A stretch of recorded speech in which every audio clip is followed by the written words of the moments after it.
자, 오늘 저와 여러분들 우리가 사도행전을 또 우리가 말씀을 보는데, 여러분 사도행전은 누가가 이제 기록을 하게 되어집니다.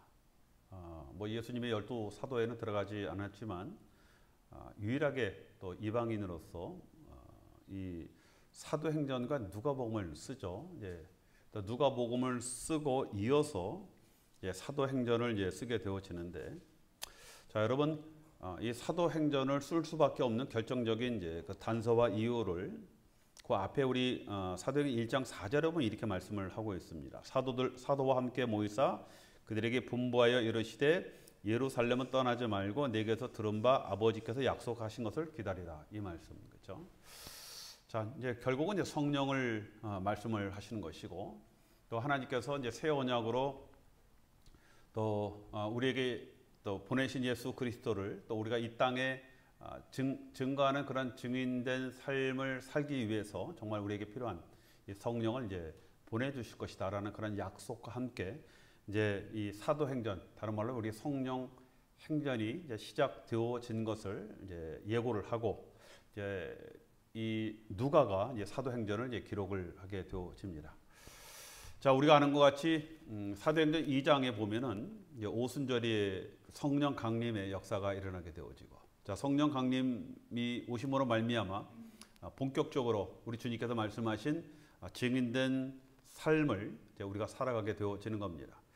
자, 성령님 우리 안에서 예수 그리스도가 누구신지를 증거하지 않겠습니까? 예수께서 하신 말씀을 기억나게 하시고, 바로 예수가 메시아시고 주이심을 우리의 마음속에서 증거하시는 분이 바로 성령님이기 때문에 우리가 더욱더 강력하게 또 예수 그리스도가 주시고 또 부활하시고 하나님의 아들이시다는 것을 이제 증거를 하게 되어지는 겁니다.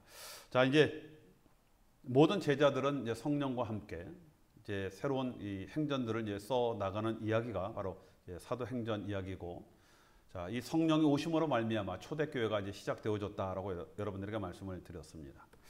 자, 교회가 시작되어졌죠. 사단은 이제 그 예수를 십자가에 못 박고 말미암아 이제 모든 것이 다 끝났다라는 어떤 승리의 패제를 불렀을지 모르지만은 그 우리 예수님께서는 죽음을 이기시고 또 부활하셨을 뿐만 아니라 승천하시고 또 성령님을 우리에게 보내주심으로 말미암아 이제는 예수를 믿는 모든 예수님의 제자들이 증인된 삶을 살 수 있도록 그렇게 만드셨다는 겁니다. 자, 증인된 삶을 사는 그런 사명을 갖고 있는 그런 교회, 그런 교회를 당연히 사단이 그냥 둘 리는 없지 않겠습니까? 여러 가지 사단의 어떤 핍박과 도전이 있었지만 이제 대부분은 외부적인 이런 핍박으로 나타나게 되지 않습니까? 그렇죠? 그렇지만은 오늘 사도행전 5장 저와 여러분들이 읽었던 1절부터 11절까지 아나니와 삽비라 이 사건은 어떤 교회를 공격하는 어떤 그런 내부적인 것, 외부적인 사건보다는 내부적인 그런 사건이 되게 되어지는 겁니다. 자, 교회가 막 탄생하면서 일어난 그런 사건이다라고 말씀을 드렸고, 또 오늘 말씀에 보니까 아나니아와 삽비라 부부가 소개되지 않습니까? 자, 여러분 아나니아는 구약의 흔한 이름이거든요. 흔한 이름이었던 하나냐라는 이름으로 하나님은 은혜로우시다라는 그런 뜻을 갖고 있습니다. 또 삽비라는 아름답다라는 그런 뜻으로 여러분 우리가 잘 아는 거 있지 않습니까? 이 사파이어와 같은 그런 말입니다. 자, 여러분 겉으로 보기에는 이 두 사람의 모든 모양새는 마치 하나님의 사람들과 같은 그런 모습 아니겠습니까? 하나님은 은혜로우시다, 아름답다, 이런 그런 이름을 갖고 있는 그런 말씀이었습니다. 자, 그런데 오늘 말씀에 보니까 이 자신들의 소유를 팔아 얼마를 감추고 얼마만 가져다가 사도들의 발 앞에 두었다라고 이렇게 말씀을 하고 있습니다. 자, 이에 대해서 이 베드로의 이 말씀이 이제 결정적인 것 아니겠습니까? 자, 베드로가 이렇게 얘기를 합니다. 사단이 내 속에 가득하여 성령을 속이고 하나님께 거짓말한 것이라고 이렇게 책망을 하게 되어지고, 자, 이것이 단순한 책망으로 끝나는 것이 아니라 이들이 여기서 죽게 되어지는 그런 사건이 발생을 하게 되어집니다. 자, 우리가 이렇게 말씀을 읽다 보면요, 도대체 이것이 죽음을 당할 만한 그 정도의 사건인가라는 그런 생각을 아마 누구나 다 가지 않겠습니까? 아마 여러분들도 이 사도행전 5장을 읽으면서 이 사건이 이렇게 사람이 그 자리에서 이 죽어야 하는 또 그만한 그 정도의 뭐 중대한 그런 사건인가라는 그런 의구심을 갖게 되어지지 않습니까? 자, 아나니아는 자신의 소유를 팔아서 그중 일부를 헌금을 했어요. 뭐 사람들 생각에는 충분히 뭐 그럴 수도 있고 뭐 당연히 뭐 칭찬 말할 일이다라고 이렇게 생각이 되어지는데, 근데 문제는 베드로께서 성령의 하나님을 속였다라고 말씀을 하고 있습니다.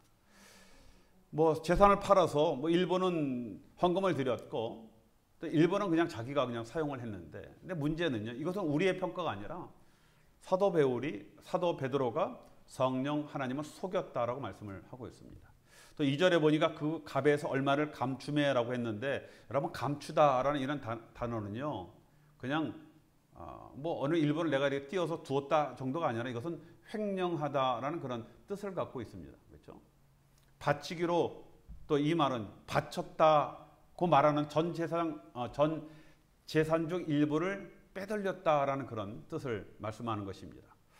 자, 여러분 이것은요, 그냥 믿음이 부족해서 이거 다 드리지는 못하고 내가 일부만 드리겠다라는 그런 단순한 어떤 믿음이 적은 자의 어떤 그런 행동을 말씀하는 것이 아니라, 이것은 아주 계획되어져 있고 의도적인 거짓 행위를 말씀을 하고 있는 겁니다.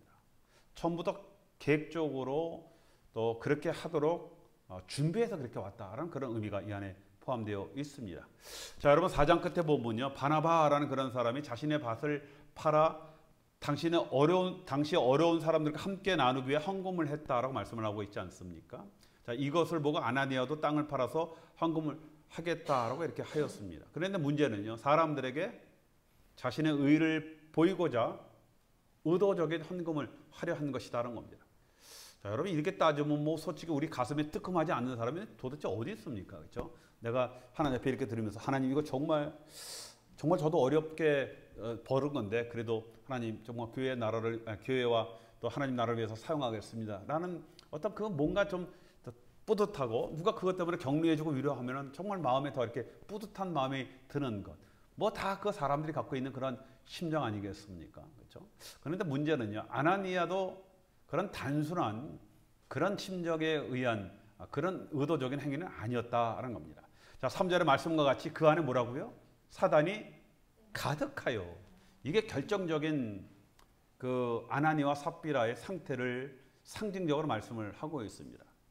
자, 가득하여서 계획적이었다라는 것에 문제가 있는 거예요. 계획적이었다. 어떤 계획을 가지고 또 그 땅을 판척하고 일부만 딱 드리는 뭐 이런 모든 것들이 계획적이었다. 그렇죠? 어떤 의도가 있었다는 겁니다. 자, 3절을 보면 아나니아의 문제가 돈을 다 내지 않은 것에 문제가 있는 것 같이 그렇게 보입니다. 그런데 4절 말씀에 보면은 땅이 팔기 전에도 내 땅이었고 판 후에도 내 마음대로 할 수 있는데 왜 하나님을 속였느냐라는 겁니다. 그렇죠? 얼마든지 다 하나님 앞에 드릴 수 있고 그렇게 계획한 것을 그렇게 네가 실천할 수 있는데 그런 마음이 아니었다라는 그런 말씀을 하고 있습니다. 그냥 일부를 떼어서 그냥 자기를 위해서 쓴 것, 여기에 문제가 아니라 하나님을 속이는 거짓이 문제다라는 겁니다. 그렇죠? 자, 여러분 그래서 존 스토트 목사님은요, 이 문제를 이렇게 해석을 했습니다. 헌금을 드리기 전에 땅을 팔아 그 전부를 헌금하겠다, 그렇게 교회에 약속해 놓고 일부만 드리고 사람들 앞에서 땅을 판 돈을 전부 교회에 바칩니다 라고 자랑스럽게 말했을 것이다, 이렇게 얘기를 합니다.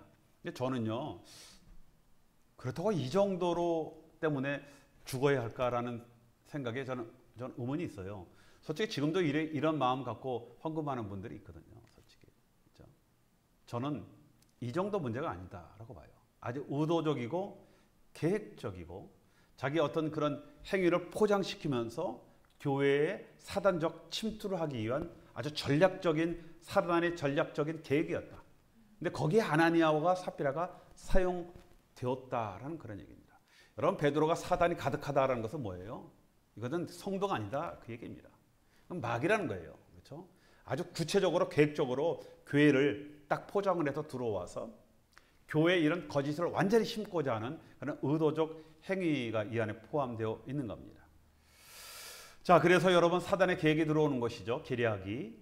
초대교회의 가장 약한 부분이었던 아나니아와 삽비라 부부의 탐욕을 사단이 사용한 것이다. 그렇죠? 여러분, 사단은 교회를 흔들 수 있는 약점을 잘 알고 있거든요. 그렇죠? 자, 여러분, 베드로는 아나니아의 배후에 이러한 사단의 계획을 본 거예요. 거짓을 통해서 교회에 들어오는 사단과 정병적인, 전면적인 그런 여러분 싸움을 보인 것 아니겠습니까? 교회가 이제 막 시작되어지는 거예요. 그렇죠? 이제는 성령이 이 교회를 강력하게 역사하심으로 말미암아 그 교회에 있는 모든 하나님의 백성들이 이제 증인된 삶으로 전 세상에, 온 세상에 퍼져서 주의 말씀을 전하는 그런 아주 정말 거창한 그런 사역이 또 그런 사명이 막 시작되려고 하는 그런 시점에 여러분, 사단은 그냥 두지 않거든요. 강력하게 역사를 해서 거짓으로 모든 것들을 파괴시키려고 하는 그런 의도와 계획으로 들어오게 되어지는 겁니다. 자, 그래서 3절을 보면 어찌하여 사단이 내 마음에 가득하여 내가 성령을 속이냐라고 이렇게 말씀을 하게 되어지는 겁니다. 그래서 여러분, 베드로는요, 아나니의 거짓을 한 가정의 단순한 그냥 어떤 그런 속임으로 보지 않았고 이것이 사단이 교회에 들어오는 것을 보게 되어진 겁니다. 여러분, 요한복음 8장 44절에 예수님께서 사단은 뭐라고 얘기했습니까? 거짓말쟁이, 거짓의 아비, 이렇게 말씀을 하고 있습니다. 자, 여러분, 거짓은요, 사단이 역사하고 있다라는 그런 증거입니다. 그래서 여러분, 우리가 특별히 거짓하는 그런 문제들, 혹시 여러분, 우리 거짓이 만약에 우리 입에 붙어 있다라는 것은 이거 조금 심각한 그런 문제가 되어져요. 자, 여러분, 우리 자녀들이 우리 자녀들이요, 이 거짓말하는 그런 문제를 그냥 두게 되어지면요, 어떤 문제가 생기게 되어집니까? 사단의 도구가 계속 되어져요. 그래서 여러분, 영적으로 좀 혼란한 그런 분들을 보면요, 항상 어떻습니까? 항상 입에서 거짓말이 아주 달아 있습니다. 조금 어떤 만 상황하면 바로 이것을 어떻게 피해 나가요? 거짓말을 통해서, 서슴없이 거짓말을 통해서 그 상황을 벗어나려고 하는 그런 행동들이, 자, 여러분, 이런 것은요, 또 사단들에게 또 우리가 이 조종당하고 있는 이 강력한 또 하나의 증거가 되게 되어지는 겁니다. 자, 여러분, 사단은 거짓을 통해 사람들을 혼동하게 하고 진리를 거짓으로 바꿔서 하나님의 백성들을 넘어지게 하고 교회를 와해하게 하는 겁니다. 자, 여러분, 그래서 거짓이라는 거는 단어를요, 자, 여러분, 단순한 속음이 아니에요. 여러분, 거짓이라는 어떤 이런 행동들을요, 우리가 단순히 그냥 윤리적으로 단순한 속임이다라는 그런 차원으로만 봐야 될 것이 아니라 이것이 영적인 그런 차원으로 보아야 할 이유가 바로 여기에 있는 겁니다. 자, 여러분, 거짓의 반대가 뭡니까? 안 거짓? 제가 어렸을 때 국어 시간에 반대말 많이 쓰지 않습니까? 그랬더니 저희 누나가 머리 꽁 때리면 바보야, 그 앞에 안자만 붙이면 돼. 나가, 안 나가, 가, 안 가. 그러면 된다는 거예요. 거짓의 반대가 안 거짓입니까? 그래, 진실, 진리예요. 네. 그렇죠? 그래서 여러분, 거짓말 한다는 것은요, 진리를 속이는 겁니다. 다른 말로 뭐예요? 하나님 말씀에 대한 대항입니다. 자, 그래서 베드로는 성령을 속이고 교회 안으로 침투하는 사단과 싸워야 하는 거예요. 단순한 그냥 어떤 진실된 사항을 속였다가 아니라 이것은요, 하나님의 말씀에 대한 도전인 겁니다. 단순한 거짓이라는 것이 단순한 것이 아니에요. 비록 조그만 씨 같지만요, 그게 만약에 들어와서 모든 성도들에게 만약에 퍼진다라고 하면은 성도들 그 마음속에 하나님의 진리가 들어갈 수 없게 되어지거든요. 왜요? 거짓이라는 사단이 들어가 차지하기 때문에 그렇습니다. 자, 그래서 베드로가 사단을 책망하자 사단이 그 안에 가득 찼던 아나니가 그 자리에서 죽게 되는 겁니다. 그렇죠? 자, 여러분, 이것은 베드로의 능력이 아니라 진리된 하나님의 말씀이 선포되어지는 거거든요. 하나님께서 바로 그 거짓이라는 하나님 말씀에 대적하는 그 사단들을 그 자리에서 심판하시는 하나님의 능력과 권세를 바로 이 자리에 보여주셨다는 겁니다. 자, 하나님께서 바로 심판하신 것이죠. 자, 그 뒤에 따라왔던 그 안에도 삽비라도 동일하게 묻고 거짓하자 동일하게 심판이 내리게 되어지는 겁니다. 여러분, 부부가 어떻게 보면 똑같잖아요. 부부들 가끔 하다 보면은 그 상대편 파트너를 그렇게 막 험담하는 분들이 있거든요. 근데 가만히 보면요, 똑같아요. 저도 이제 헌담 안 하기로 했습니다. 자, 우리는 이 사건이 교회가 탄생하자마자 일어난 사건이라는 그런 점에 주목을 해야 합니다. 자, 이 사건은 사단이 성령 하나님을 속이며 하나님 교회에 침투하여 교회를 무너뜨리려 한 것입니다. 그렇죠? 그래서 여러분, 교회 안에서 특별히 우리가 이런 문제는 때로는 좀 심각하게 다뤄야 할 그런 필요가 있습니다. 뿐만 아니라 여러분 자녀들도 마찬가지예요. 그렇죠? 자녀들이요 처음에는요 상황이 급박하고 잠깐 피해야 되니까 선천적으로요 이 거짓말을 할 수 있게 되어져요. 근데 그거 그냥 귀엽다고 그냥 넘어가 버리면 문제가 되어질 수 있는 그런 경우들이 있거든요. 뭐 저희 자녀들도 그래요. 제가 어렸을 때 항상 그 얘기합니다. 어떤 상황이 있으면은 그 상황을 모면하기 위해서 네가 하지 못할 일을 제가 이렇게 하겠습니다라고 그런 쓸데없는 얘기 하지 말고 그냥 솔직히 얘기해라. 제가 이렇게 해서 늦었습니다. 또 이렇게 해서 제가 이거 못할 것 같습니다. 제가 이렇게 해서 못했습니다. 이렇게 정확하게 솔직하게 얘기하지 그걸 자꾸만 돌로 데워지고 뭐 얘기하다 보면은 자 여러분 그렇다고 뭐 상대편이 그거 모릅니까? 다 보이잖아요. 그렇죠? 다 보여요. 여기는 목사가 뭐 어떤 일이 있을 때 뭐 급하니까 이렇게 둘러대면 여러분 알아요, 몰라요? 알아요. 그거 몰랄 리가 없습니다. 다 알거든요. 그렇죠? 그렇다고 또 직접적으로 알아요? 그러면 되겠습니까?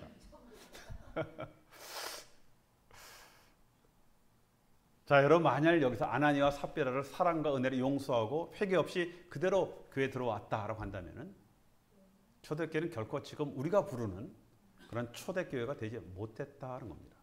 그렇죠? 자, 그래서 11절에 온 교회와 이 일을 듣는 사람들이 다 크게 두려워했다라고 말씀을 하고 있습니다.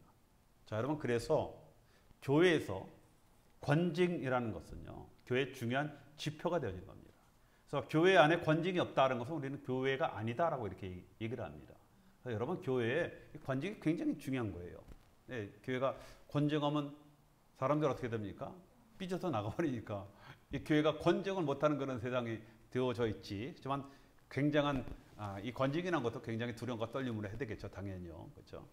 자, 여러분 교회에서는 권징이 있어야 때로는 죄를 두려워하면서 하나님의 말씀을 따르게 되는 공의가 세워지게 되어지는 겁니다.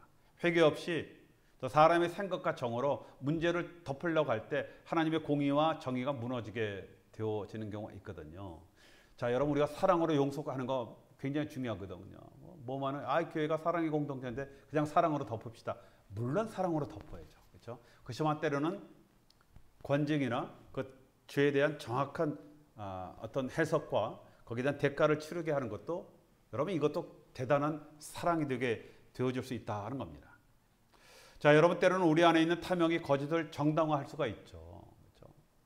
또 부와 명예, 권력을 위해서 때로는 또 조작, 부정, 뇌물, 부당거래 등을 뭐 정당화하는 그런 죄에 스스로 빠지는 그런 경우들도 얼마나 많이 있습니까? 특별히 우리가 경계해야 할 그럴 필요가 있다라는 겁니다.